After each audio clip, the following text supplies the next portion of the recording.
Bueno, y nos parece, la verdad que en este día especial, que es en el Día Mundial del Asma, nos pareció muy importante hacer una charla relacionada con las enfermedades respiratorias crónicas, no solamente hablar de asma, sino de otros temas más, y cómo transitamos esto durante la pandemia.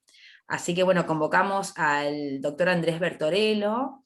Él es neumonólogo, pertenece al servicio de neumonología del Hospital Cosme Argerich. También forma parte del staff en los centros médicos de Luis Pasteur, así que si alguno está cerca y necesita, pueden sacar un turno con él. Así que bueno, vamos a aprovecharlo a Andrés, que es una eminencia en el tema, para que nos pueda eh, responder las dudas que tengamos. Así que vamos a aprovechar esta charla. Bueno, Andrés, gracias por participar y por estar siempre atentos acá a las necesidades de Luis Pasteur y a los afiliados. Bueno, muchas gracias Marina por la invitación y a Luis Pasteur. Bueno, vamos a tratar de dar una charla no con un enfoque científico puro, sino voy a dar cosas científicas pero adaptadas para que los pacientes lo entiendan. Cuando uno habla de enfermedades respiratorias crónicas, eh, yo diría que el 10% de la población tiene asma y EPOC. Es decir, si uno tiene 45 millones de personas que habitan la Argentina, tendríamos 4 millones y medio, 5 millones de personas que tienen asma y EPOC. Ahí puse en el tercer círculo la fibrosis pulmonar, que es una enfermedad que no voy a hablar mucho, una enfermedad incapacitante, progresiva, que se ve generalmente en mujeres, con un pasado de fumador, y lleva a el reemplazo del parénquima del pulmón por unas cicatrices fibróticas que impiden que el paciente respire adecuadamente y tienen un mal pronóstico. Vamos a centrar entonces la charla en asma bronquial y en EPOC, y acá hay una zona de confluencia que está lo que se llama el ACO. ¿Qué es el ACO? Es un síndrome en el cual el paciente comparte características tanto de asma o como EPOC.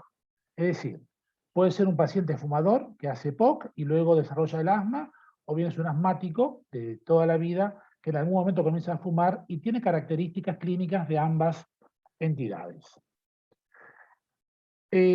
Cuando uno analiza qué es el asma, hay muchos dichos de la chusma, que yo hablo generalmente cuando doy la charla para los residentes o los alumnos de la facultad, que digo que es todo lo que está en torno al asmático y dicen que el paciente tiene, no aceptan el diagnóstico de asma y dicen, es un tosedor habitual, tiene bronquitis de repetición, padece muchas gripes por año, tiene silbidos en el pecho. En realidad lo que tiene es una enfermedad crónica, que es el asma, es decir, que es crónica, con lo cual se indica que no se cura, y el principal mecanismo fisiológico y patológico del asma es la inflamación de la pared bronquial, lo cual condiciona que esos bronquios sean más reactivos y tengan lo que se llama una hiperactividad bronquial, es decir, frente a estímulos diversos, como el cambio de tiempo, el pasaje del calor al frío, la presencia de mucha humedad, en algunos casos la presencia de pelo de los gatos o los perros, algunas plantas, sobre todo los plátanos, que en muchas casas hay plátanos, eso condiciona al bronquio que responde con un broncoespasmo. El paciente se va a presentar con falta de aire, el término médico para eso es la disnea, es decir, el paciente percibe que le falta el aire, es decir, corre o quiere subir una escalera y se ahoga, y puede haber tos, generalmente es por la noche, y tos que puede ser seca o productiva, y cuando el asma no se controla es un problema de salud que requiere un diagnóstico preciso y un tratamiento adecuado. Cuando eh, los pacientes califican la atención de los médicos en general y analizan el contenido de una consulta habitual, ven que el paciente va a contestar cómo uso el inhalador, si tiene un plan de manejo escrito por el profesional, ya sea un clínico, un neumonólogo o un pediatra en cuanto al manejo, si monitorea sus resultados con un pico flujo, que es una especie de espirómetro que se puede hacer en la casa para medir la capacidad pulmonar, si tienen un cronograma diario de medicación y qué síntomas tiene, si tienen percepción de cuándo hace falta una medicación de rescate, que vamos a ver que después, y si está contactado con organizaciones de apoyo a pacientes.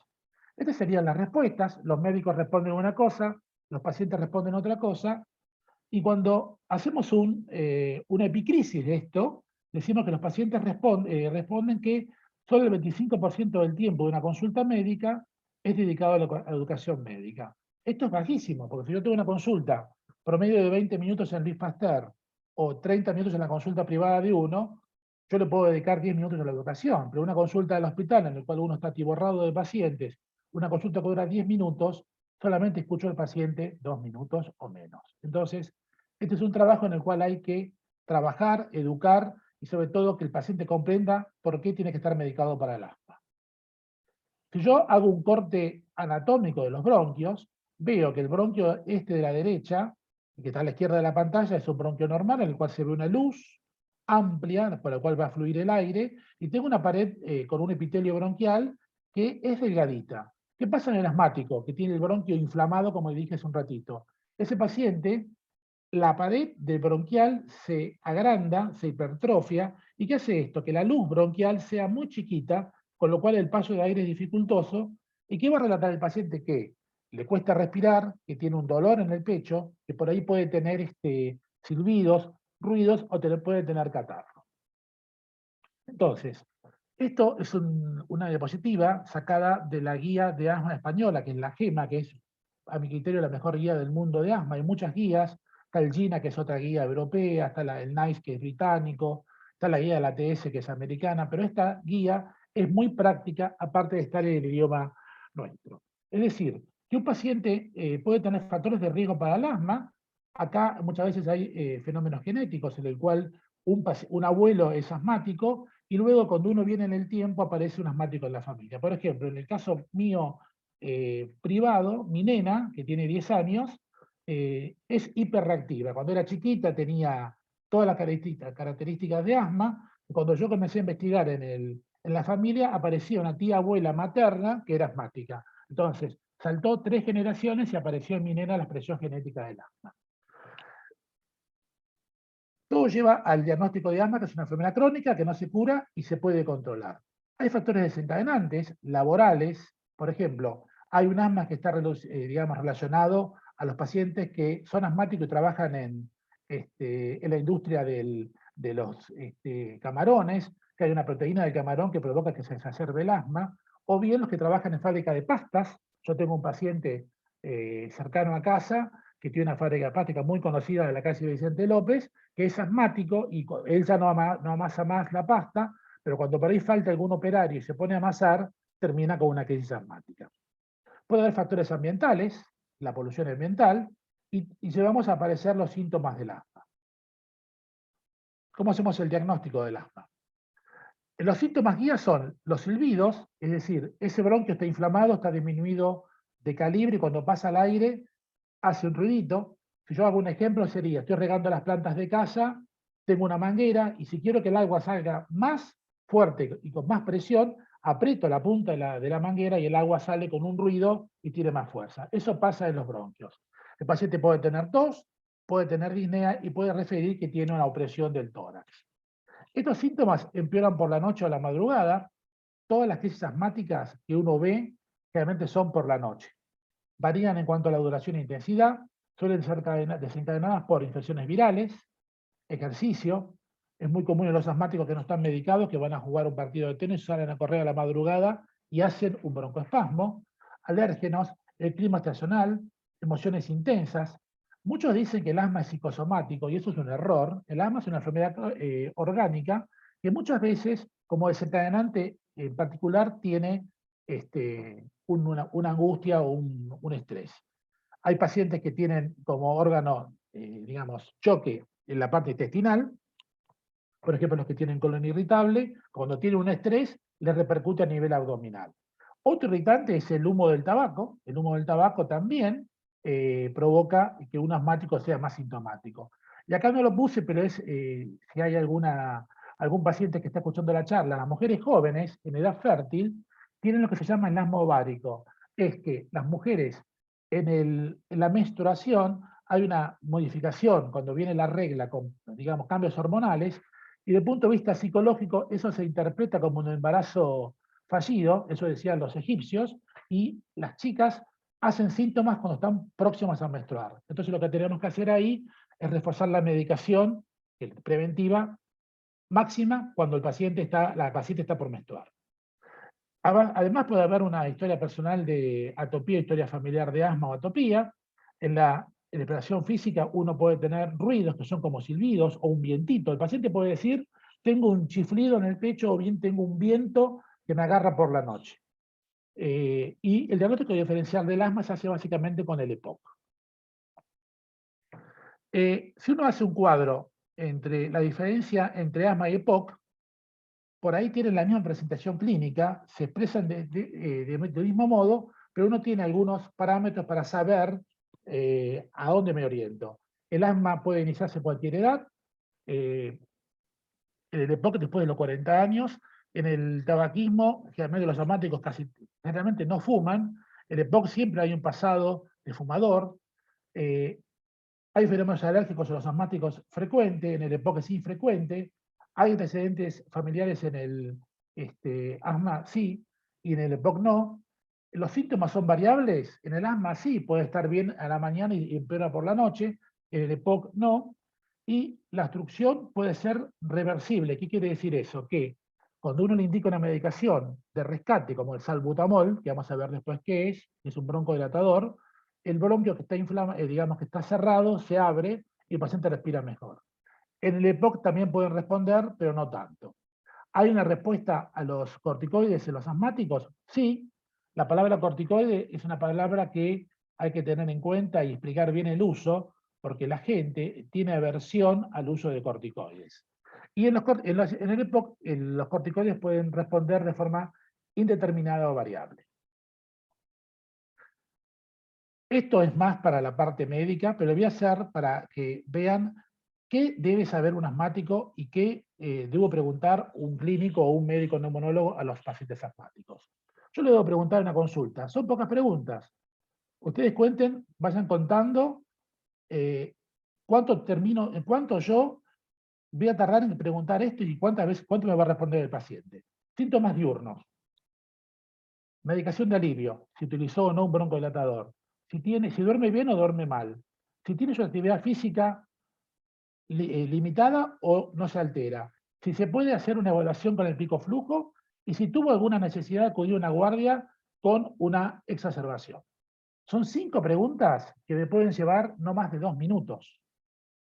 Es decir, yo viene un paciente del consultorio, si alguno ha estado conmigo en el consultorio, con 4 o 5 preguntas yo me oriento a saber cómo el asmático está, si está bien controlado o no está controlado.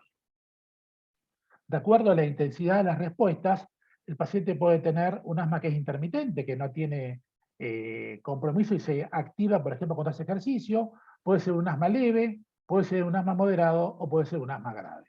Puede ser un asma grave que tiene síntomas todos los días, que tiene medicación de rescate todos los días, que se despierta todas las noches, que no tiene actividad física porque está limitada, tiene una unificación importante de la capacidad pulmonar y se puede agudizar más de una vez por año. Una cosa que muchas veces consultan las mamás es si los chicos asmáticos pueden hacer o no una actividad deportiva. El asma mejora con el control de la medicación y mejora con la actividad física aeróbica. Por ejemplo, el tenista Juan Manuel del Potro, Juan Martín, perdón, del Potro, yo lo vi una vez, es un asmático severo, pero hace tenis, fue top 10 y está medicado. Entonces, es un deportista de alta competición y su asma no es un factor limitante para el deporte. Por eso cuando las madres piden que uno haga un certificado para que los chicos no vayan al colegio a hacer actividad física, yo trato de convencerlas que la actividad física les va a hacer bien, sobre todo el tenis, el fútbol, la natación y cualquier deporte aeróbico como salir a correr o salir a andar en bicicleta. ¿Cuáles son los tratamientos del asma? Tratamiento preventivo y tratamiento de rescate. Son dos cosas diferentes. Tratamiento preventivo es aquel que va a tratar de controlar la inflamación de la pared bronquial. Tratamiento de rescate es el paciente que se siente agitado por algo, por ejemplo, salió a la tarde y baja la temperatura de golpe, lo agarra sin un abrigo y el frío le provoca que haga un broncoespasmo. Este paciente, con tratamiento de rescate, utiliza un salbutamol como medicamento de rescate y es lo que la gente llama generalmente el PAF. Y el tratamiento preventivo siempre es en base a corticoides inhalados. El tratamiento preventivo es en base al uso de corticoides inhalados, solos o asociados a broncodilatadores. Hay un prejuicio en el uso de corticoides en general, porque la gente dice que el corticoide la va a engordar, o le va a provocar aumento de la presión, o le va a provocar cataratas en los ojos. Lo que uno debe saber que cuando el paciente hace bien el dispositivo, ya sea un aerosol o sea un dispositivo de polvo seco, que vamos a ver después qué es, cuando lo hace bien no llega más del 30% de la dosis del medicamento del pulmón. Es decir, que todo queda en la boca y en la orofaringe, con lo cual, si yo tengo un medicamento que tiene corticoide de 200 microgramos, no le llega al pulmón más de 60 microgramos y es suficiente para cumplir su efecto. Lo que hace el corticoide es controlar la inflamación de la pared bronquial y por ende va a bajar la posibilidad que el bronquio responda a estímulos determinados. El efecto colateral que tienen los corticoides a las dosis utilizadas es a nivel orofaringio. Hay que hacer un lavaje bucal después de hacer el medicamento. Generalmente yo recomiendo después del desayuno, después de la cena, que hagan la medicación, se lavan los dientes, lo enjuagan bien y ponen un colurético, como por ejemplo, no puedo decir marcas, pero como los de uso común, que permiten que el paciente se higienice la boca y no queden restos de la medicación. El tratamiento de rescate es en base a broncodilatadores. Con estos medicamentos surge también consecuencias. La gente que dice, yo les voy a transmitir, así la damos práctico, frases de los pacientes. No tomo este PAF porque tengo miedo que me haga mal al corazón. Eso no es correcto. El problema es cuando el paciente utiliza en forma no controlada el broncodilatador y hace un PAF detrás de otro, y lo que provoca esto es que va a tener una afección que puede provocar una arritmia. ¿Pero por qué es? Porque al hacer este medicamento en forma no controlada, produce una entrada de potasio a la célula muscular, baja los niveles de potasio en la sangre y el paciente puede hacer una arritmia. Pero no fue por el PAF, fue porque lo hizo en exceso. Es una cosa diferente. Esto está sacado de la guía GINA, que es la guía más usada en el manejo del asma, pero para mi criterio no es la mejor, y hace una especie de esfera en el cual hay tres patas. Una es la evaluación del paciente en cuanto a cómo está su asma, si tiene controlado o no los síntomas, si utiliza medicación de rescate, si tiene una técnica de inhalación y adherencia al tratamiento. ¿Qué es la adherencia al tratamiento? Es cuando el paciente acepta el tratamiento y lo hace. De cada 10 asmáticos, 30% se adaptan al tratamiento y lo hacen y 70% no lo hacen. Es decir, yo tengo 100 pacientes, 30 se adecuan a lo que yo les indico y 70% no, no responden. No responden porque mejoran con la medicación y dicen yo estoy mejor, dejo la medicación. Cuando uno comienza a hacer en la consulta una educación en la cual el paciente le hable, le explica por qué tiene que estar medicado, más en esta época que se vive actualmente, la adherencia va subiendo y cuando uno ve los pacientes del consultorio de uno, yo le diría que la adherencia es cercana al 90%, porque continuamente les pregunto cómo están y cómo se hacen la medicación. Otro aspecto importante es la técnica de inhalación, porque hay diferentes dispositivos y uno debe explicarle al paciente cómo se usa el dispositivo. Si ustedes usan YouTube o usan Google, pueden buscar un video que es muy bueno, que es Doctor House Asma. Es una consulta que tiene la serie que ya terminó de Doctor House, en el cual él le pregunta a la paciente, ¿usted tiene asma, Clarita? Sí, doctor, ando más o menos del asma. ¿Usted usa la medicación? Sí, la uso bien todos los días. Muéstreme. Y cuando le muestra la medicación, lo hace pésimo porque se lo inhala y lo dispara en el cuello, con lo cual no llega a la vía aérea. Entonces, eso lo debo hacer en el consultorio. El paciente saque su dispositivo y me haga una prueba. Eso es al principio. Una vez que lo hace bien, ya no hace falta. Después tenemos el ajuste del tratamiento. ¿Qué veo? ¿Qué medicación tiene el paciente? Tengo estrategias no farmacológicas. Acá es fundamental, junto con la tercera, modificar los factores de riesgo modificables. Por ejemplo, el tabaquismo. Si el paciente fuma, debe dejar de fumar. O después, si el paciente tiene algún gato y con el gato hace una crisis asmática, bueno, tiene que buscar la forma de desensibilizar, no va a sacar el gato, obviamente. Y si tiene alfombras, en la alfombra se acumulan los ácaros, bueno, tiene que tratar de no usar las alfombras porque eso le puede provocar que su asma se exacerbe. Otro factor que también actúa son las almohadas. Las almohadas, muchas almohadas que ya no se ven tanto de pluma sintético, algunas de pluma anteriores, los pacientes se acostaban y con la almohada provocaba una crisis asmática. ¿Y cómo puedo revisar la respuesta al tratamiento? Bueno, viendo los síntomas, si el paciente se exacerbó o no, qué efectos secundarios tengo, sobre todo el tema bucal, y si el paciente está satisfecho, cómo está, si se siente bien, y cómo está la función pulmonar. A pesar de todo lo que dije, por ahí el control del asma es menor. ¿Y qué puede pasar?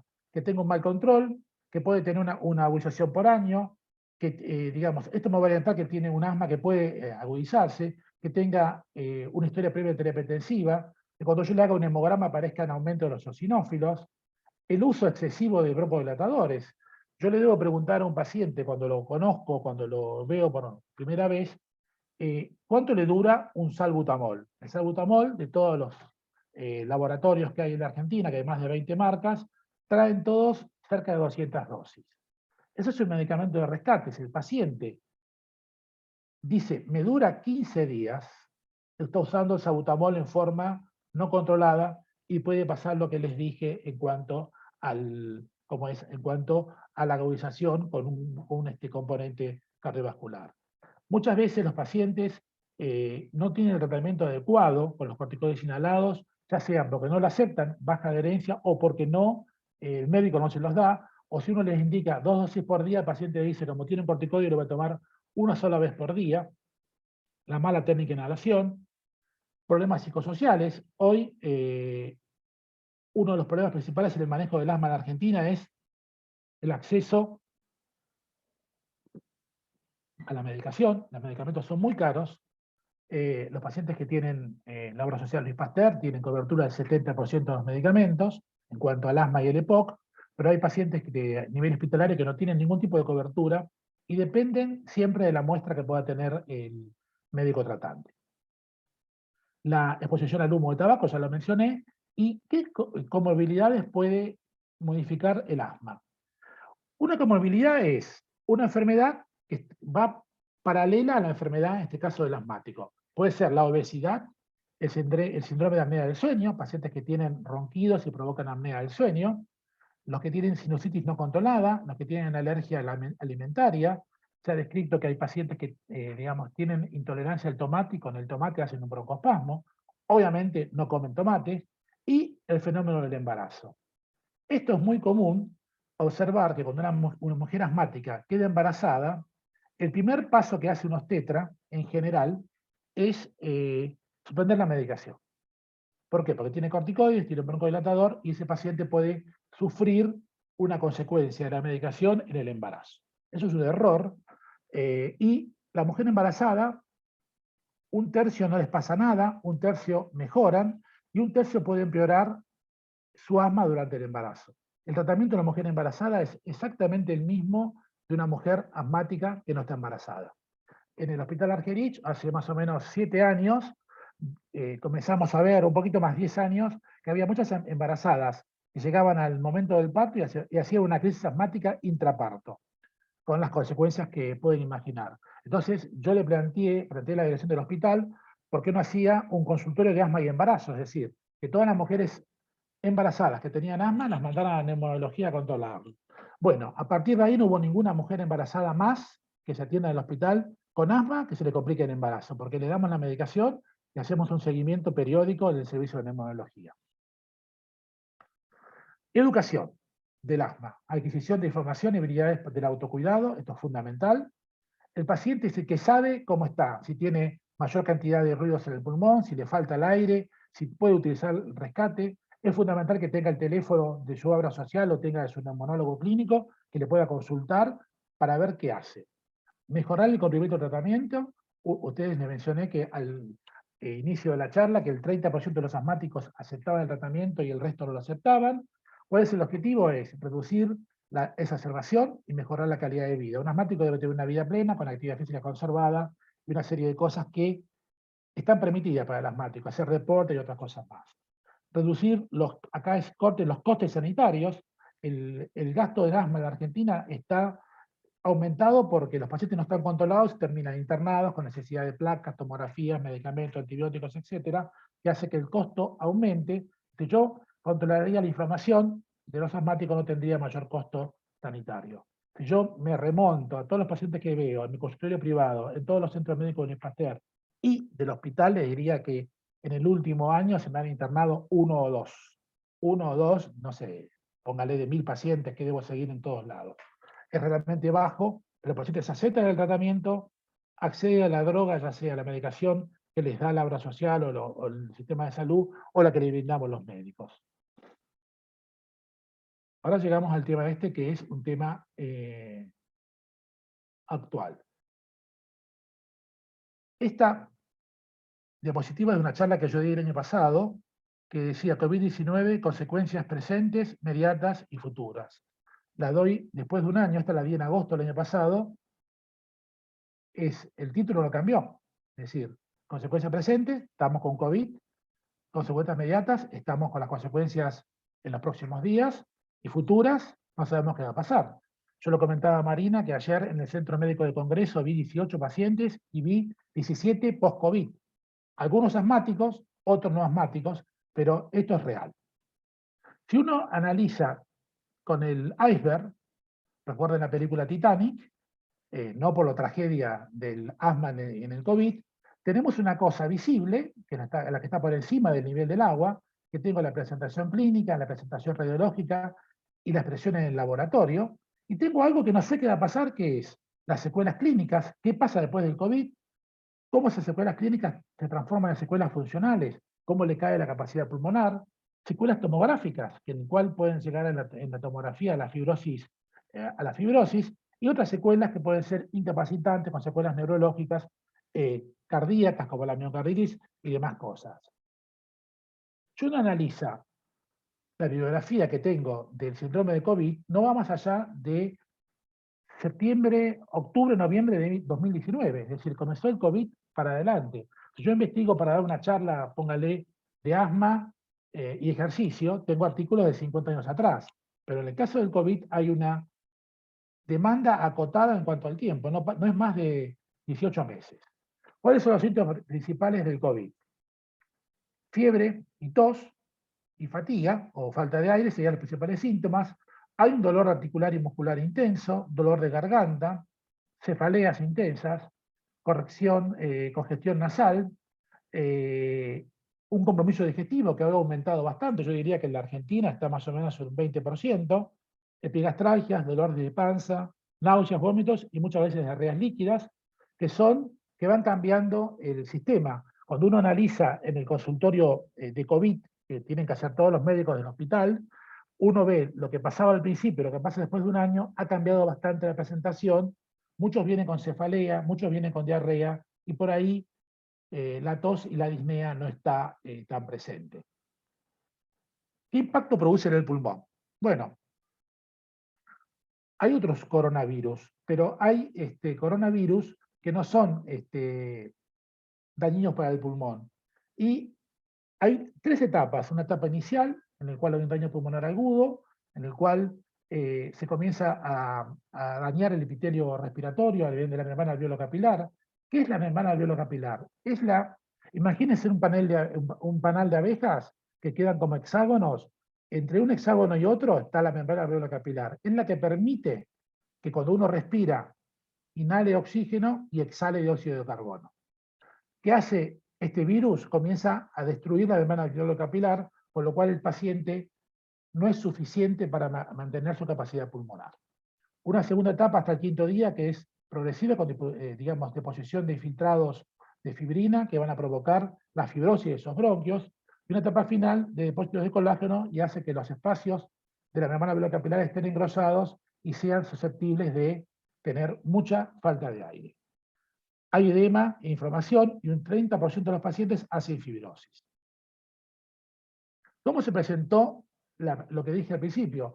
Si ustedes son de capital, van a ver que en la puerta de cada hospital grande, el de Argerich, el Durán, el Fernández, en el Argerich está en la puerta, el Fernández está en la calle Ruggeri a media cuadra, son como containers gigantes que son hospitales modulares que permiten que algún médico, todo protegido y todo con toda la vestimenta para prevenir el contagio, recepciona a los pacientes, los interroga, los cataloga en cuanto a la posibilidad de tener esta enfermedad y luego pasan a ser hisopados. Últimamente, la demanda y la intensidad de asistencia de pacientes al hospital es notoria. Yo ayer estuve en el hospital Argerich de 8 a 12 de la mañana en la guardia UFU, que nos toca a todos, y vi 30 pacientes. Es decir, en 4 horas mandé a hisopar 30 pacientes, de los cuales fueron positivos cerca de 25, lo cual es altísimo el grado de exposición, intensidad y, digamos, contagio de estos pacientes. Entonces dije que en un primer momento presentaban los cuadros de fiebre y cefalea y trastornos del olfato y del gusto. El olfato y el gusto es característico como lo pierden los pacientes.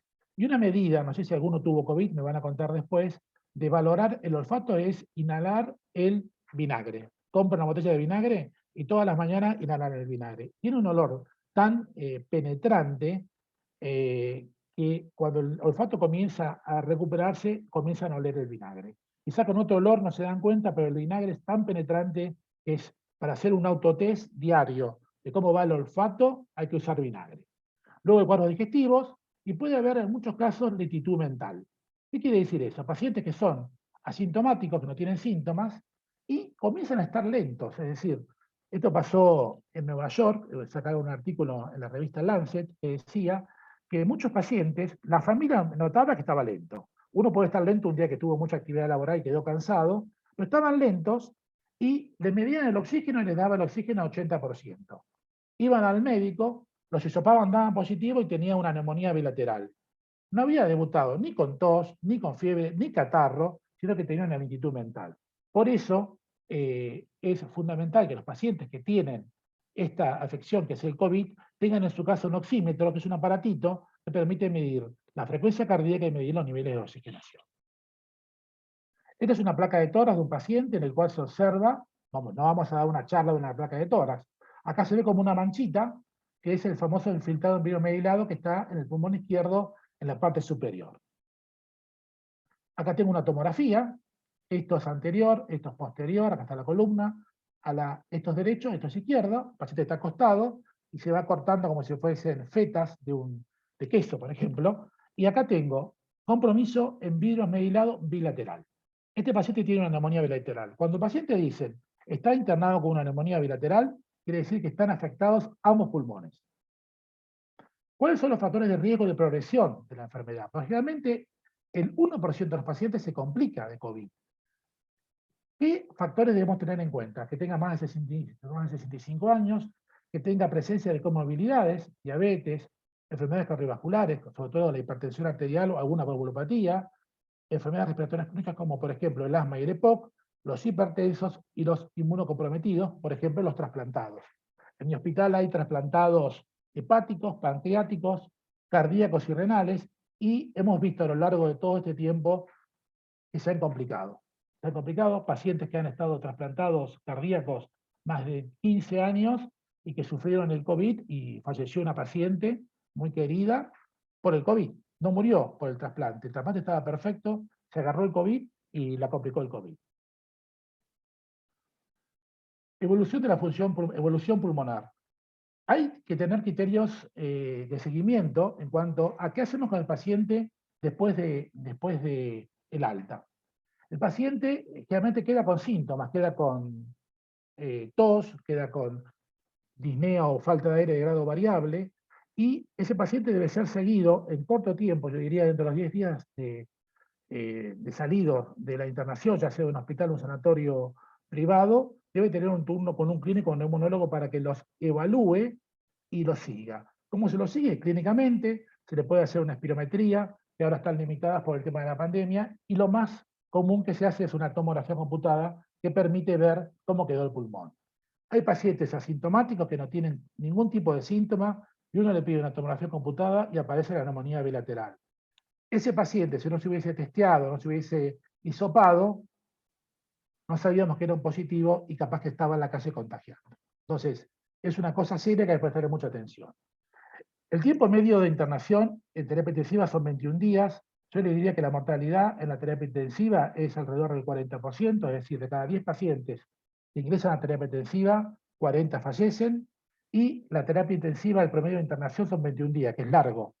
Y estos pacientes generalmente terminan todos con una traqueotomía. ¿Por qué? Porque cuando la ventilación mecánica es prolongada, el uso de los tubos que le ponen al pulmón desde la tráquea para ventilar al paciente comienza a provocar fenómenos fibróticos en la tráquea, y como mecanismo defensivo uno hace la traqueotomía electiva y después se cierra solo y el paciente tiene su función traqueal conservada. Esta es una diapositiva que evalúa los tres estados. Un estadio inicial, que es la infección inicial, es la respuesta clínica al virus, con la fiebre, tos seca, diarrea, cefalea. El estadio 2 ya es la fase pulmonar, en el cual le comienza a haber afección. Generalmente el virus ingresa por la orofaringe, ingresa por la nariz. Uno por ahí va por la calle y ve pacientes o gente que va con el barbijo bajo, lleva el barbijo por debajo de la nariz. Ese barbijo es inefectivo, no sirve. Uno le puede decir a todo el mundo que se ponga el barbijo, porque genera rispideces, pero esos pacientes, si tienen alguna afección o están contagiados, pueden contagiar a más gente. Ese estadio 2 o fase pulmonar va a ir con la presencia de una disnea creciente, la hipoxia, que es la disminución de la presión de oxígeno en la sangre, puede tener una placa de tórax normal o anormal y comienza a haber alguna afección del laboratorio. Y en la fase 3, la fase de hiperinflamación, acá la respuesta es la presencia de las neumonías bilaterales severas con los cambios fibróticos en el pulmón. Esta diapositiva la utilicé para hablar de el AC2, lo voy a explicar simplemente, así no entramos en detalles. Esto es qué pasa con el asma y el receptor AC2. El receptor AC2 es un receptor que se descubrió no hace mucho, que es el receptor por el cual entra el COVID. O sea, el COVID ingresa al cuerpo, va al pulmón, y en el pulmón hay receptores que están en la periferia de los alveolos, AC2. La puerta de entrada al daño pulmonar por el virus es a través del receptor AC2. ¿Qué quiere decir eso? Que si yo pudiese bloquear este receptor AC2, tendría menor expresión del daño pulmonar. Entonces, el uso de los corticoides en el pulmón puede ser, vamos ahora, olvidémonos un poquito de los asmáticos, que ya están con corticoides inhalados. Yo puedo utilizar corticoides en el pulmón en forma precoz, es decir, cuando comenzó el cuadro, o en forma inmediata. ¿Qué es lo inmediato? Cuando pasa una semana, utilizo los corticoides, ya sea orales, sistémicos o inhalados, y es el paciente que no mejoró clínicamente y tiene una teoría de su placa de tórax, se le indica corticoides. En la internación o el ambulatorio se le indica dexametasona, que es un corticoide, digamos, sistémico. Ese sí tiene efectos sistémicos. Si el paciente es diabético, le puede modificar el azúcar, o bien le puedo dar un tratamiento precoz con corticoides inhalados. ¿Cuál es el objeto de utilizar un corticoide inhalado? Este trabajo se publicó el 9 de abril en la revista Lancet, que es una revista inglesa, yo diría de las 3 revistas principales del mundo clínica médica. Es el Lancet, el New England Journal of Medicine, que es de Boston, Estados Unidos, y el JAMA, que es la revista americana de clínica médica. Con el comienzo del COVID es leve, que tiene un poquito de fiebre, tiene tos, uno le puede indicar corticoides inhalados para prevenir el desarrollo de la enfermedad severa. Esta acción precoz modifica la progresión y el deterioro de la función pulmonar, y se vio en serie de pacientes de China e Italia que había poca cantidad de pacientes con asma bronquial y EPOC. Una pregunta que hace la gente, los pacientes en general es, ¿el asmático tiene mucho riesgo de tener complicaciones por el COVID? Si el paciente está medicado y controlado con su medicación preventiva, no tiene ningún riesgo. Diferente es que el paciente no tenga control de su asma y utilice la medicación como el salbutamol de vez en cuando. Eso permitirá que tenga expresión su asma con el COVID. Pero si un paciente asmático que tiene COVID y está tomando su medicación, no tiene consecuencias. Este artículo apareció el año pasado, en noviembre, en el New York Times, y dice que el asma era un factor que estaba ausente en los factores top digamos, de factores de riesgo del COVID. Los primeros trabajos de COVID comenzaron en China. Esta es la muralla china, y ¿Qué pasaba en China? Veían que el asma y el EPOC estaban poco representados en la secuencia de causas o enfermedades que iban a modificar la gravedad del COVID. ¿Y de qué se debía? Que no figuraba el asma. Había hipertensión, diabetes, enfermedad coronaria, el EPOC mínimo, enfermedades cerebrovasculares, hepatitis B, no había el asma. Entonces, ahí comenzaron a investigar y decir, ¿por qué los asmáticos y los EPOC no se afectan durante la pandemia? Eso pasó en China. En Inglaterra es diferente. Vieron que había un 19% de los pacientes tenían EPOC y 14% de los pacientes tenían asma. Esto no tiene una explicación clara, pero cada país tiene sus series y tiene sus parámetros distintos, y en los ingleses se encontraron en 15.000 pacientes que había un porcentaje medianamente alto de EPOC y otros de asmáticos. ¿Y cómo explica esto? ¿Cómo se explica esto de que los corticoides que se les da a los asmáticos y a los EPOC hacen que tengan poca expresión estas enfermedades en los pacientes chinos? Lo que se vio es que este corticoide modificaba y provocaba una caída de la replicación viral porque bloqueaba el receptor AC2 y no permitía la entrada del virus a la célula. Es decir, que el fenómeno del corticoide en uso precoz, o los pacientes que tienen habitualmente controlados con los corticoides inhalados, sería preventivo para prevenir la entrada del virus a la vía respiratoria, tanto alta como baja.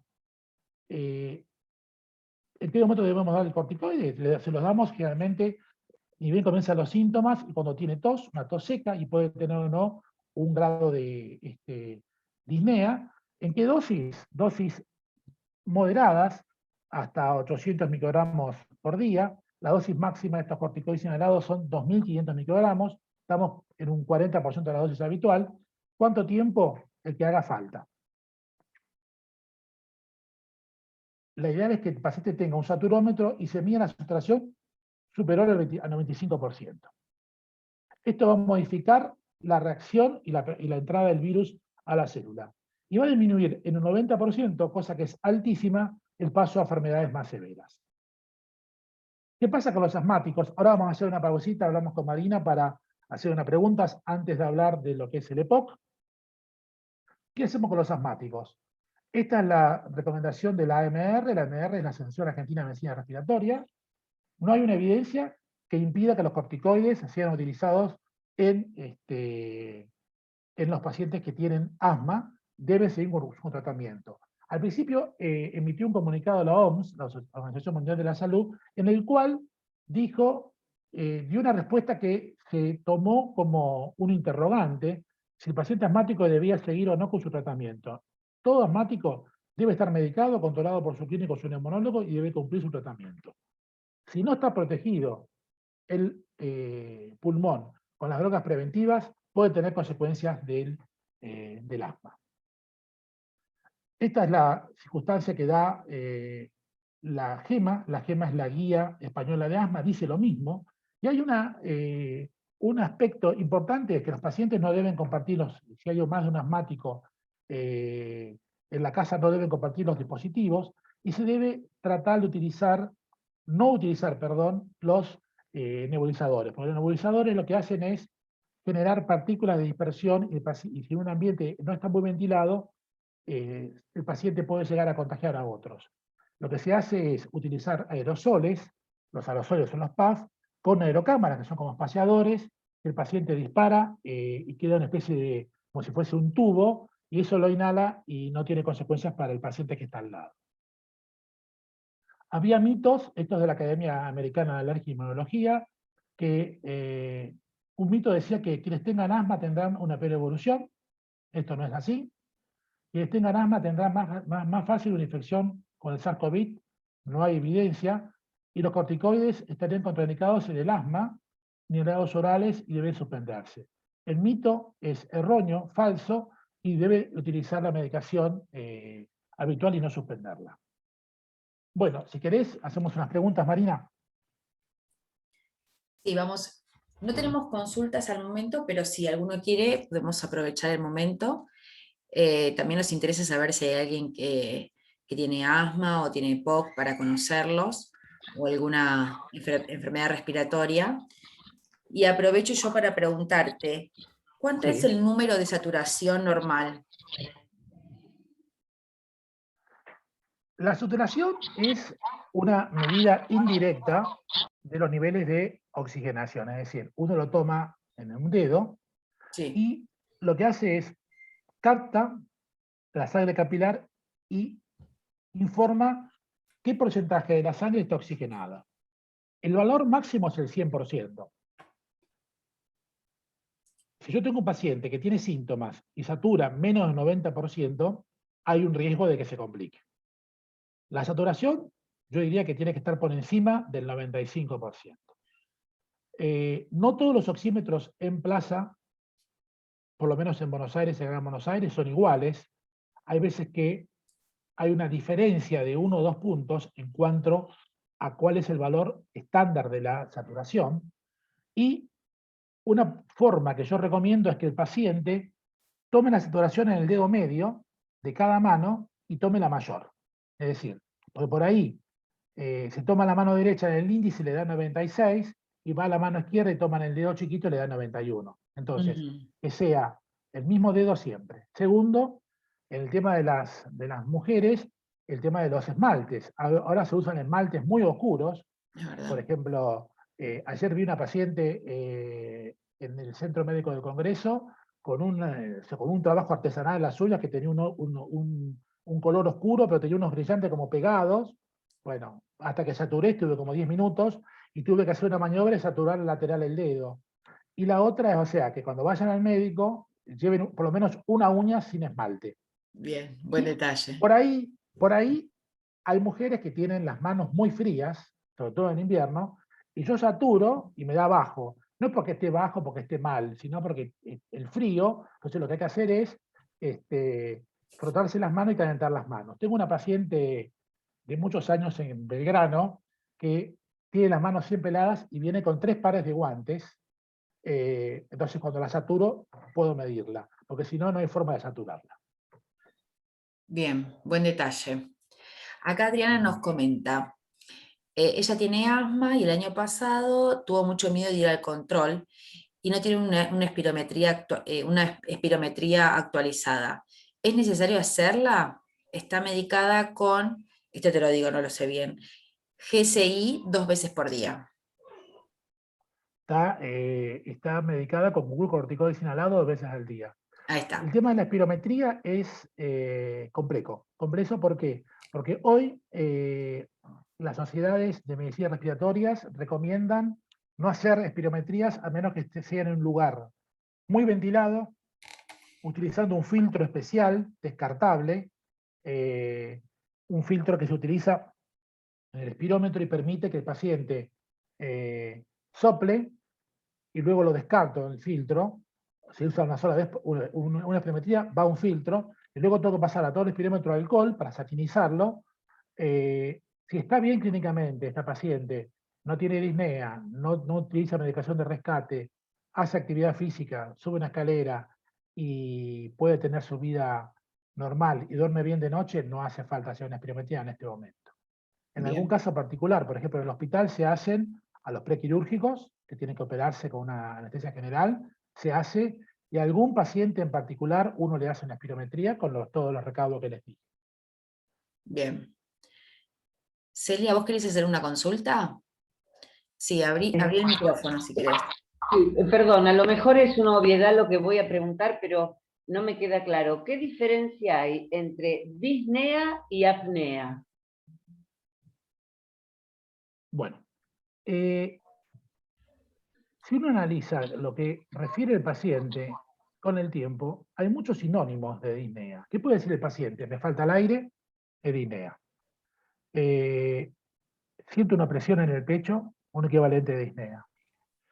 Tengo un chiflido en el pecho, disnea. La disnea es la percepción subjetiva que tiene el paciente que le falta el aire. Es decir, el paciente dice, doctor, fui a jugar al tenis y me ahogué. Eso es la disnea. Tomó conciencia que le faltaba el aire.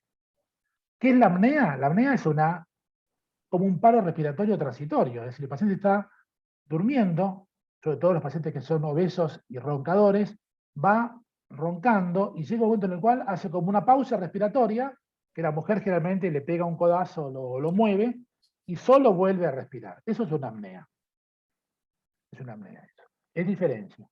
Disnea es la falta de aire. La disnea puede ser a grandes esfuerzos, por ejemplo, subo la escalera. Yo cuando era más joven, en el hospital Ajerich, los quirófanos están en el 6º piso, subía de mi consultorio de planta baja, corriendo con el endoscopio y la fuente de luz, cuando tenía, ahora tengo 58, cuando tenía 30, 32 años, ahora no puedo hacerlo, entonces ¿qué hago? Subo por la escalera, subo hasta el 3er piso y cambio de ala del hospital y termino el resto. ¿Por qué me adapté? Porque por ahí estoy un poco excedido de peso y los años me provocan esto. Pero generalmente la disnea puede ser un esfuerzo grande, puede ser un esfuerzo mínimo. Una forma de medir la disnea es preguntar al paciente, cuando se atan los cordones, sobre todo los EPOC, ¿le genera falta de aire? Si me dice que sí, es una disnea de grado 3, que sería a un esfuerzo mediano. Y otra disnea es la que aparece cuando el paciente está sentado en reposo, sin ningún tipo de movimiento, ese paciente hace falta de aire. Bien, clarísimo.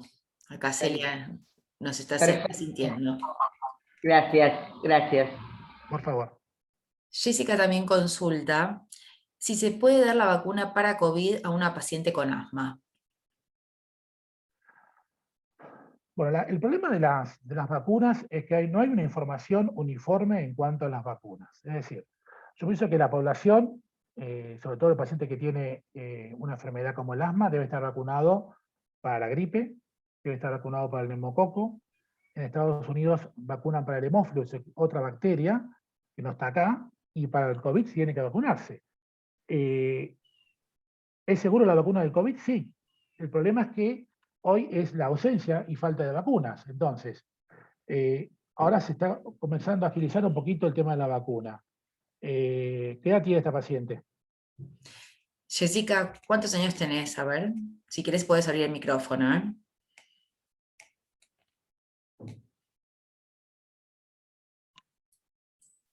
Hola, sí. No es para mí, es para mi hermana. Ella tiene 35 años. Perfecto, bueno, es una persona joven, tiene que Joven. vacunarse. Claro, como es una paciente de asma, tenía el turno para ir a vacunarse y tiene turno con el neumonólogo recién para el mes de junio. Cuestión que no sabía, o sea, tenía miedo de que le podía llegar a afectar o no. Mira, Si pudiera ser contraproducente el darse la no, vacuna para el COVID. no, lo que pasa es que no se dio una información, me parece a mí, que la gente tenga como tips que diga, ¿me debo vacunar? ¿Sí o no? Los que no se pueden vacunar son aquellos que tienen historia de cuadros alérgicos a medicaciones inyectables, que hay que tener mucho cuidado. Pero la vacuna, yo me di las 2 dosis de la vacuna en febrero y 10 de febrero y 2 de marzo, me dieron la Sputnik, y no tuve consecuencias, excepto que me cansé mucho después de la segunda dosis. Estaba en el consultorio y me agarró un cansancio tipo gripe, bueno, que me tomé un paracetamol en el consultorio, llegué a mi casa, me acosté temprano y al otro día estaba perfecto. Tiene que vacunarse. Lo que Claro. sí tenemos que saber la diferencia entre una vacuna y otra, es decir, uno se puede vacunar para la gripe y el neumococo en forma simultánea, y después viene la vacuna del COVID. ¿A qué tiempo? A los 14, 15 días. Si es al Ajá. revés, se puede vacunar para el COVID y espera, una vez que se vacunó para el COVID, 15 días para la vacuna de la gripe. Ah, perfecto. Muchísimas gracias. No, por favor. Bueno, ¿a alguien más le gustaría hacer una consulta ahora? Si no, seguimos.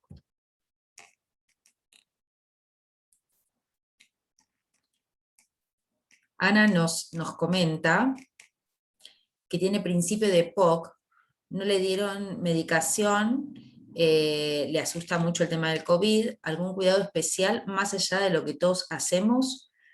La pregunta de ella es esa, ¿no?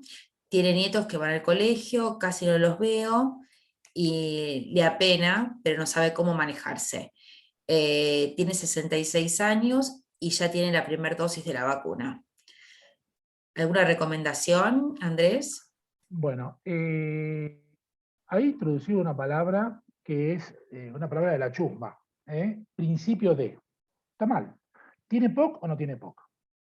¿Tiene asma o no tiene asma? ¿Tuvo una neumonía? No tuvo una preneumonía.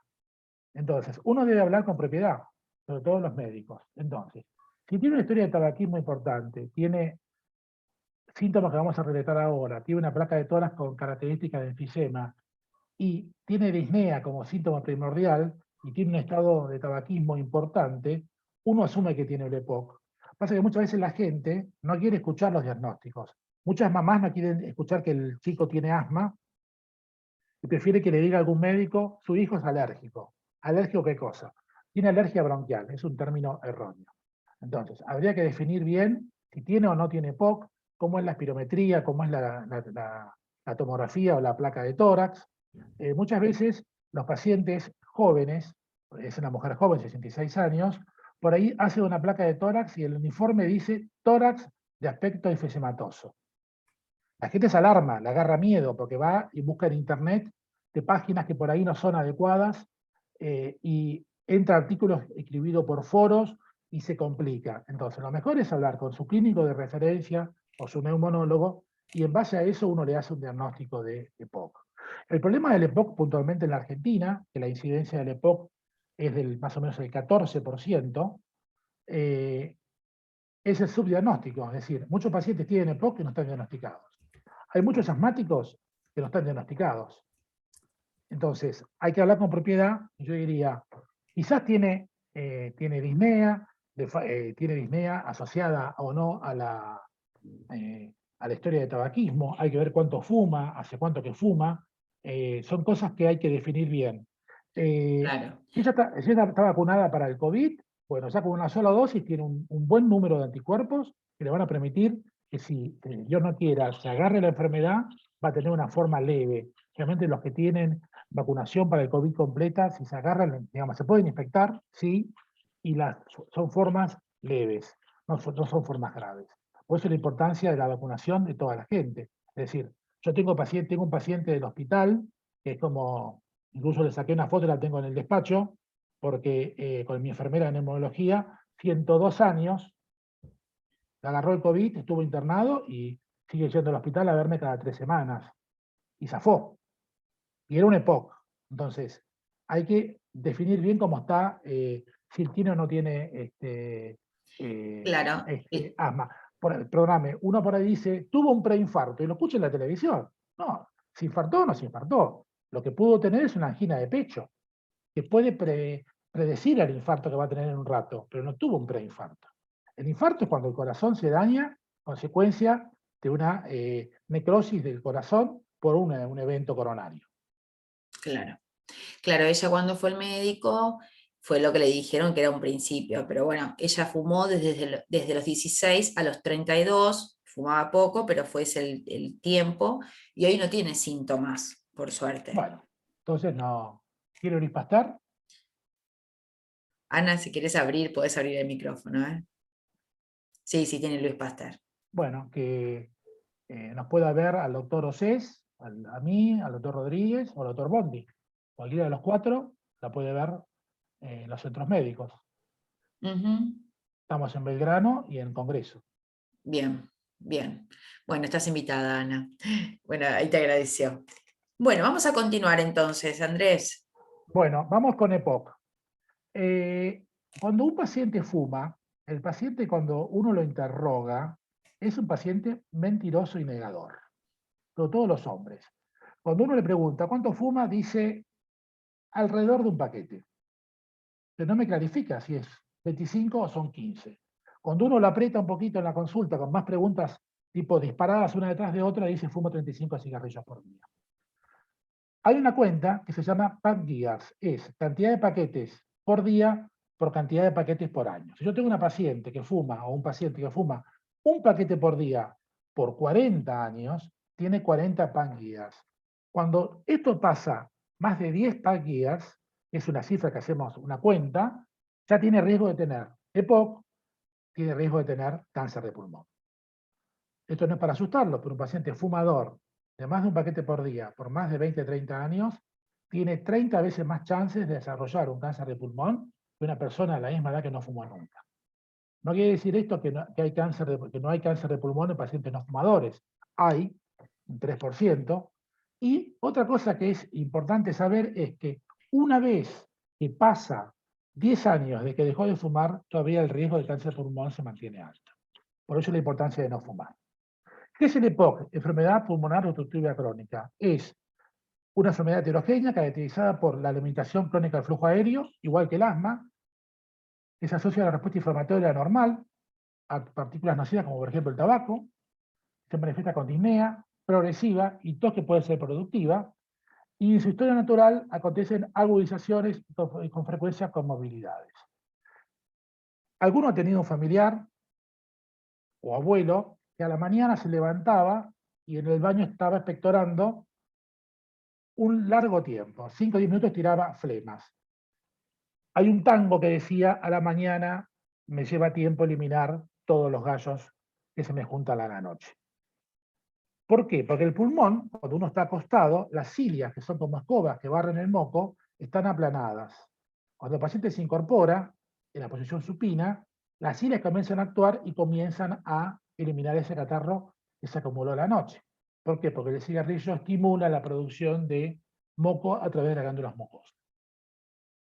Entonces, el diagnóstico de EPOC, más de 10 años paquete, más de 35 años, la disnea con tos y expectoración, sospecha clínica, le hago una espirometría con broncodilatadores a ver si responde, esto es fundamental. Hoy estamos complicados con el tema de la espirometría porque no se hacen a escala, y tengo que hacer diagnóstico diferencial, por ejemplo, con el asma. ¿Cuál es el punto clave del tratamiento del EPOC? Bueno, la base de tratamiento de EPOC son los broncodilatadores. Recuerden que en el asma la base de tratamiento eran los corticoides inhalados que permitían que se desinflame la pared bronquial. Se le puede añadir fármacos a los broncodilatadores, que no vamos a entrar en detalle. Le puedo indicar el corticoide inhalado, o sea que reciba broncodilatadores y corticoides inhalados. Un asmático no puede estar nunca medicado solamente con broncodilatadores. Y un EPOC no puede estar medicado nunca con corticoides inhalados. Un asmático puede estar medicado siempre solo con corticoides inhalados, sí, y en el caso de los EPOC pueden estar medicados solamente con broncodilatadores, pueden ser. Si yo hago la disnea, la historia natural de un EPOC, esto es como va cayendo la capacidad pulmonar. La madurez del pulmón llega alrededor de los 30 años, es donde llega el máximo grado de su capacidad pulmonar, y a partir de ese momento comienza a haber una pequeña caída de la capacidad pulmonar, que son 30 a 40 mililitros por año, eso es fisiológico. En un paciente que fuma, pierde los 30 mililitros que pierde fisiológicamente, sumado a lo que gana por el tabaco. Entonces, ese paciente en corto tiempo pierde mucha capacidad pulmonar y comienza con síntomas alrededor de los 50 años. Va a tener una limitación en la actividad física, va a tener exacerbaciones, es decir, que se va a agudizar, se va a internar, va a haber efectos sistémicos de la enfermedad. Muchos de los pacientes que tienen EPOC tienen compromisos cardiovasculares y otras comorbilidades. El problema puntual de importancia en los EPOC es el tema de la exacerbación, es decir, la agudización, que ya puede ser generalmente bacteriana, que lleva a que el paciente termine internado.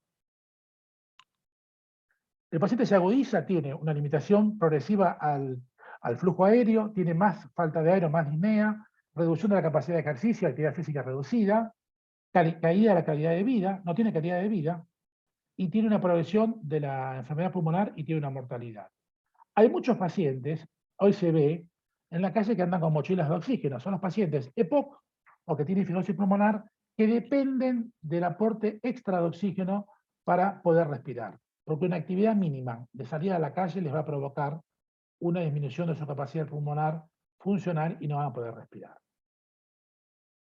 ¿Qué pasa en el EPOC con el coronavirus? Vamos a utilizar recomendaciones locales y ver algo del contexto internacional y local. Cuando uno analiza lo que dije al principio, acá el EPOC está relacionado en 2% de los casos de una serie. Este es un buen dibujo de un paciente que tiene puesto un barbijo y tiene un barbijo que está adaptado y le permite seguir fumando. Es muy común ir por la calle y que la gente vaya con el barbijo bajo o bien se saque el barbijo y van fumando. Entonces, no solamente tiene riesgo porque está sin barbijo, tiene riesgo porque fuma, que va a aumentar las posibilidades de que tenga alguna afección relacionada al COVID. Acá también actúa el mismo mecanismo que mencioné antes del receptor AC2, que va a ser la entrada del virus al pulmón. ¿Qué pasó en los primeros, esto del año pasado? Fíjense que ahora ya estamos en 3 millones de casos, eran los primeros 116.000 casos en la Argentina, y los principales síntomas al inicio eran respiratorios, tos, disnea, taquipnea, neumonía o fallo respiratorio. ¿Qué pasó después? Comenzaron los otros síntomas, la diarrea, el tubo digestivo, la presencia de cuadros neurológicos. ¿Qué es una comorbilidad? Es una enfermedad que va paralela o de la mano con la enfermedad basal. La hipertensión arterial fue la comorbilidad más frecuente, y los fallecidos que tenían menos de 60 años, que eran obesos, la diabetes era un factor a tener en cuenta. Entre las personas de más de 60 años confirmadas para COVID, más del 50% tenían hipertensión, 22% tenían diabetes, 12% tenían fallo cardíaco, 8.6% bajo EPOC, 7.9% obesidad, 14% no tenían ninguna comorbilidad. ¿Qué se está viendo hoy? Mayo del 2021, pacientes jóvenes entre 20 y 40 años, sin comorbilidades, que permiten cambiar el paradigma, porque antes decía, los pacientes que tienen mayor digamos, mortalidad son los pacientes que tienen más de 65, 70 años, ahora se ven cuadros severos en pacientes de 50 años. Tengo una paciente mía internada en el Hospital Austral con 52 años, que está con un fallo respiratorio severo sin antecedentes. Hizo un cuadro severísimo a pesar de no tener comorbilidades. Bueno, los virus, las principales recomendaciones de la Asociación Argentina de Medicina Respiratoria es que los virus son causantes frecuentes de las agudizaciones de los EPOC, y los virus no pandémicos están involucrados en baja escala, esto lo mencioné al principio. Solo el coronavirus pandémico, en el caso de un EPOC que no esté medicado con corticoides inhalados, puede afectarlo. Los pacientes con EPOC deben cumplir con todas las medidas que ya sabemos para evitar contagiarse.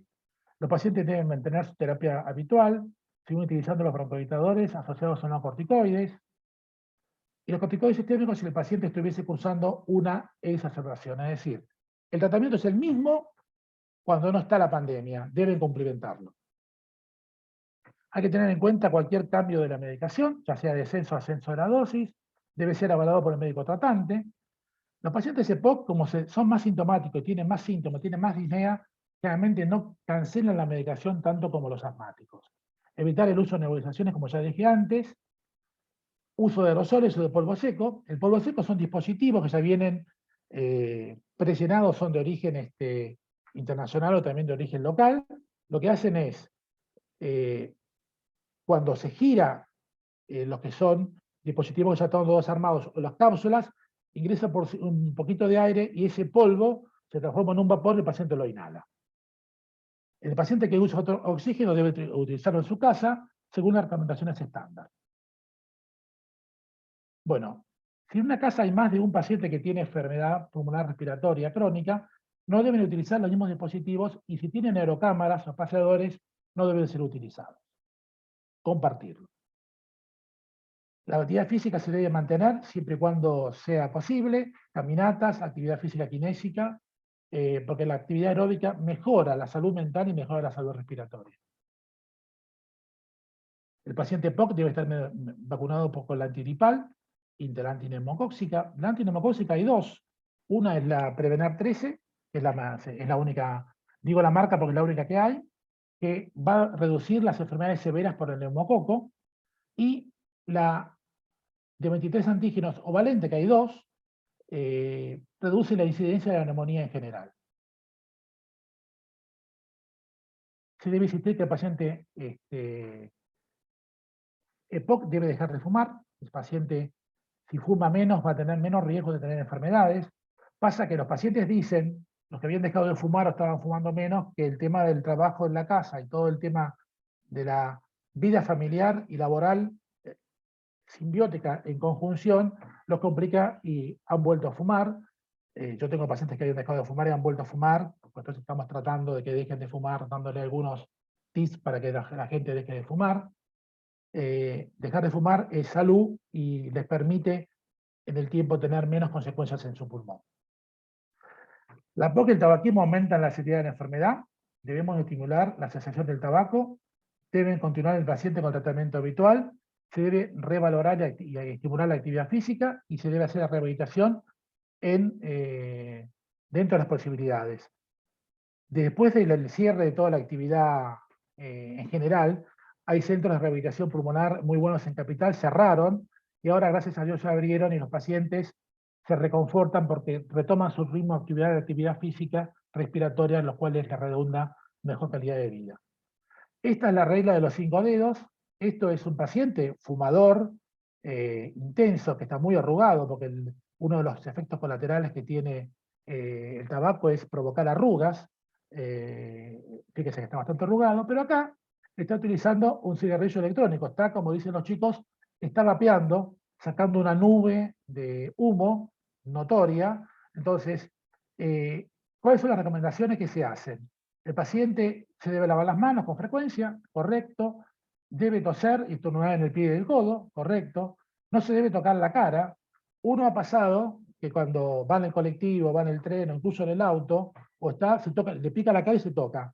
Hay que tratar de evitar eso. Debe tener en el bolsillo alcohol en spray. Se debe satirizar la mano y se puede tocar la cara. Pero no tocarse la cara, porque si uno va en un colectivo y cuando va a bajar, se agarra el pasamano y baja y se toca la cara, ese pasamano lo tocó varias personas y puede contagiarse. Se debe mantener a 3 pies, o sea, más de 2 metros de distancia, y en la boca no debe fumar nada. El manejo del COVID, para finalizar, es algo dinámico. La terapéutica no es fija. Cuando comenzó todo esto utilizábamos hidroxicloroquina, se utilizaban cosas que no estaban reglamentadas. Uno puede leer ahí que se utilizan drogas como la ivermectina, que es un antiparasitario animal, que pacientes como prevención lo han tomado. No hay una expedición de aprobación de la ANMAT, por lo cual no se indica, y otras cosas más que uno ve que los pacientes hacen. Los pacientes leen, escuchan, y luego se ponen, por ejemplo, consultas ya tomaron el antibiótico, tomaron el jarabe, tomaron el corticoide, y quizás no tenían indicación de ninguna de las 3 cosas. Entonces, hay que consultar al médico, tener relación con el médico. Mis pacientes, generalmente casi todos tienen mi celular, los que lo piden, yo se los doy, me mandan un WhatsApp, les explico cómo son las formas de comunicación, me mandan un WhatsApp, y yo cuando tengo un momento les contesto, por ahí si les contesto que me manden un segundo WhatsApp para recordarme, pero hay un diálogo de ida y vuelta que hace que el paciente esté contenido. El uso de corticoides inhalados es una buena opción en aquellos pacientes que tienen cuadros leves y permite el 90% la disminución de la progresión a formas severas. Muchas gracias.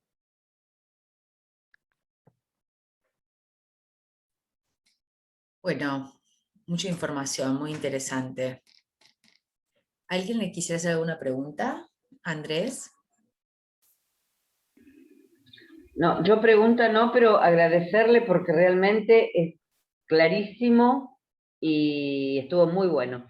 Muchas gracias. Muchas gracias. No. Y muchas gracias, realmente muy clara, muy didáctica y muy conceptual la exposición, y lo fundamental es que el médico, bueno, en este caso el doctor,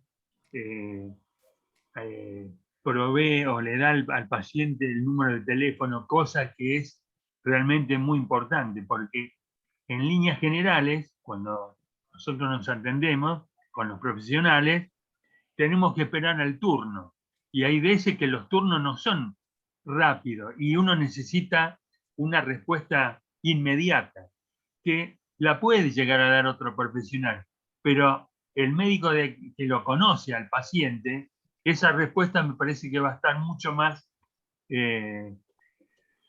yo diría, más cercana al paciente y no vista desde otro profesional que lógicamente no conoce la historia. De modo tal que... Luis, hay una acepción que se llama relación médico-paciente. Eso con el tiempo ha evolucionado.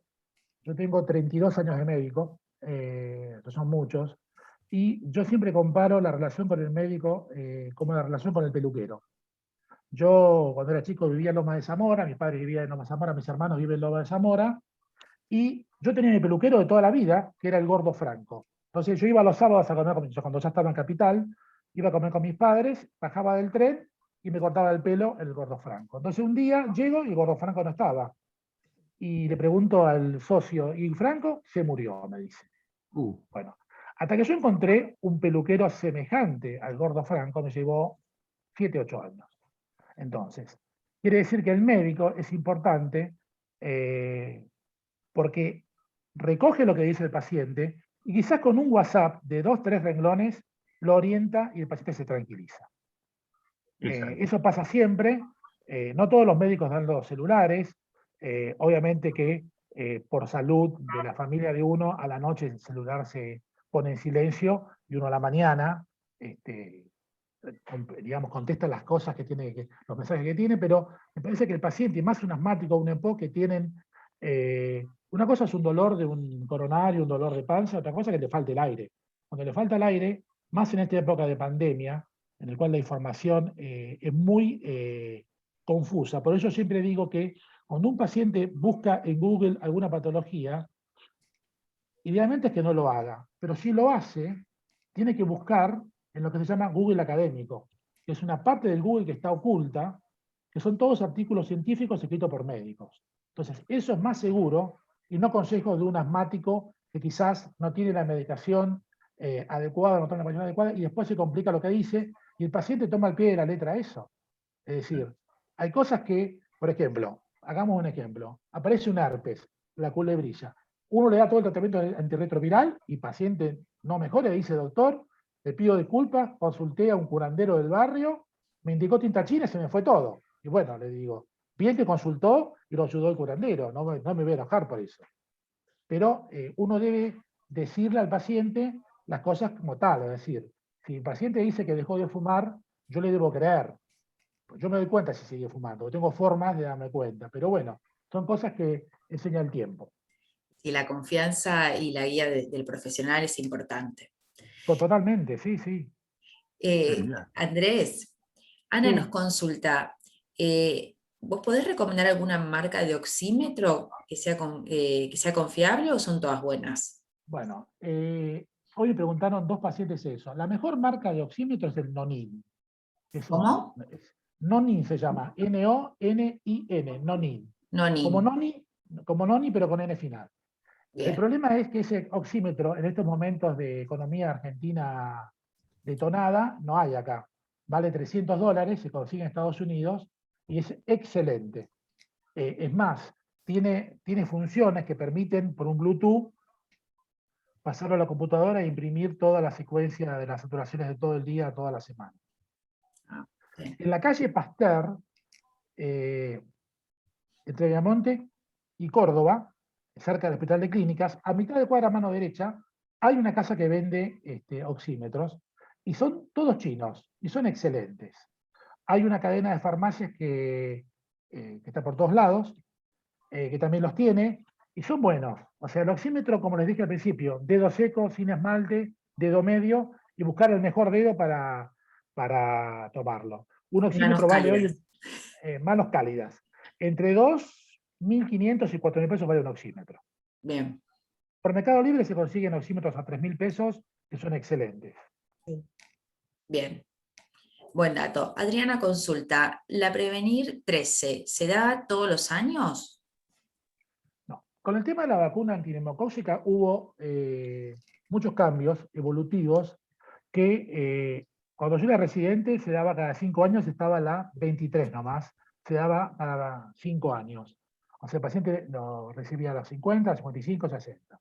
Después dijeron que no era correcto eso y se daba una vez antes de los 65 y una vez después de los 65. Después sacaron la Prevenar 13, que es de única dosis. Y hay que hacer el refuerzo al año de la NEMO 23. Pero, ¿qué pasa si yo tengo la Prevenar 13, tengo al año la del NEMO 23, y se me vence a los 5 años la NEMO 23, me tengo que dar de vuelta la de Nemo 23. Los pacientes que se vacunan en los centros médicos de Luis Pasteur, cuando uno va a la solapa de antecedentes del paciente, están todas las vacunas y eso orienta para que uno le indique la vacuna que corresponda. O sea, si se vacuna de vuelta con la Prevnar 13, que no está indicado, no le va a hacer nada malo. Se vacunó de vuelta, pero lo ideal es que tenga las dos vacunas. Nemo 23, la Prevnar y tenga la vacuna de la gripe. Bien, bien. Las vacunas del neumococo y de la gripe se pueden dar juntas, el mismo día. Pueden provocar efectos colaterales de dolor, la de neumococo y gripe, un cuadro gripal chiquito, como es la Prevnar 13. Y si entra en juego la vacuna del COVID, hay que esperar 15 días entre una y otra. Hay pacientes que los han vacunado para el COVID y ahora se vacunaron para la gripe y los llamaron a los 3 días para la vacuna del COVID. Uno debe decirle al sistema que lo llamó: estoy vacunado, mi médico me recomendó que espere 15 días. Exacto, hay que dejar unos días de distancia, perfecto. Una ventana de 15 días. Perfecto. Eugenia consulta, ¿es confiable la aplicación del celular Samsung para medir el oxígeno? Yo lo he utilizado y no es tan Exacto. exacto. Ahora salió esos relojes inteligentes que miden Sí. toda la actividad física. Hay un símil Samsung, que yo lo veo cerca de mi casa, en la avenida Santa Fe, y que mide las saturaciones bastante exacta. Bastante exacta. Buen dato. Pero tampoco hay que, digamos, hacerse una costumbre de estar todo el día con el saturómetro en la mano. No. Uno debe Utilizarlo en regular. algunos momentos. Es decir, a la mañana, después que se baña y se duchó, se toma la saturación y nada más. Uno lo tiene, yo lo tengo el oxímetro hace muchos años. Sirve la actividad cotidiana, o sea, la actividad neurológica, uno evalúa al paciente, lo ausculta y le toma la saturación. Es fundamental. Bien. Bueno, creo que con esta estaríamos cerrando, Andrés. Acá hay muchos agradecimientos. Estuvo clarísima la charla. Ahí Celia te está aplaudiendo. Bueno, gracias. La verdad que sí. Bueno, espero que les haya servido, que haya sido útil. Sigan cuidándose. Igual dense una vueltita a la manzana, salgan, despéjense un poquito. Es Una vuelta a la necesario. manzana son 400 metros. Es La gente necesario. ¿cuánto puedo caminar? Y bueno, le digo, ¿cuánto tarda en dar una vuelta a la manzana? 5 minutos. Bueno, 5 minutos caminó 400 metros. Camine de 6 vueltas a la manzana, caminó 2 kilómetros y medio. Es verdad. decir, Y suma, es un montón. Suma. O sea, por ejemplo, si un paciente vive cerca del centro médico de Belgrano, no le recomiendo subir la barranca por la calle Sucre. Es terrible. Porque yo me canso. Entonces, lo que tiene que hacer es ir hasta un lugar en el cual, por ahí, ir hasta Juramento, y por Juramento es menos dura la subida. Es Hay que durísimo. evitar, si uno tiene que ir a un lugar, puede evitar, si va a subir la escalera, tiene que subir, digamos, a paso lento, y si se cansa, se para un poquito y se recupera enseguida.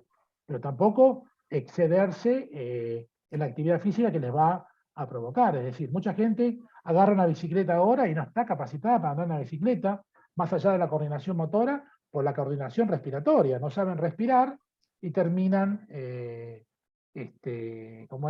agitados. Y un último consejo es, si hay alguno que sale a correr y sale a caminar en invierno, va a los bosques de Palermo, o sea, no es un runner, es una persona que sale a caminar. Cuando está muy frío, la gente tiende a respirar por la boca.